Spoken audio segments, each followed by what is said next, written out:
In other news, 16 people, including several persons of interest in neighbouring parishes, were detained in an ongoing joint police-military operation across St. Elizabeth between Friday and Saturday.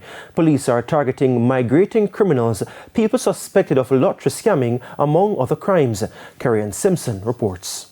4 high-end vehicles, including 3 BMWs and 1 Mercedes-Benz, were seized from this property in Rocky Hill District near Santa Cruz on Friday. Sources say everyone arrested at the location are unemployed and are suspected to be involved in criminal activities, including lottery scamming. TVJ News understands one of the arrested men flung his phone into a rock, smashing it into pieces as he tried to escape when the team arrived. 6 people, including a woman, were arrested at that location, with some bearing addresses from as far as St. Thomas. An imitation rifle was also seized, but the police say the weapon can fire. The joint police-military operation included over 100 lawmen targeting various criminal activities. Superintendent Coleridge Mento is head of the St. Elizabeth Police Division. The operation targeted wanted persons of interest, as well as to ensure public order and public safety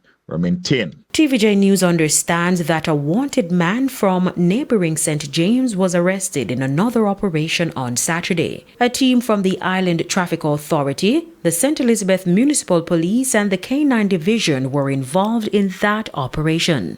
At the end of the operations, 15 persons were detained, 4 motor vehicles seized, several unlicensed motorbikes seized, 148 traffic tickets issued, 22 pairs of license plates removed from vehicles for various defects, and 11 persons charged for illegal vending in the Black River and Santa Cruz spaces. Those detained remain in custody for questioning. In the meantime, this appeal. These type of operations will continue. We appeal to the persons of the parish to report any activity in their area that requires the attention of the police, any persons that they know that is involved in illegal activity, to share the information with 119, or they can always call the Black River Police. Carrie Simpson, TVJ News.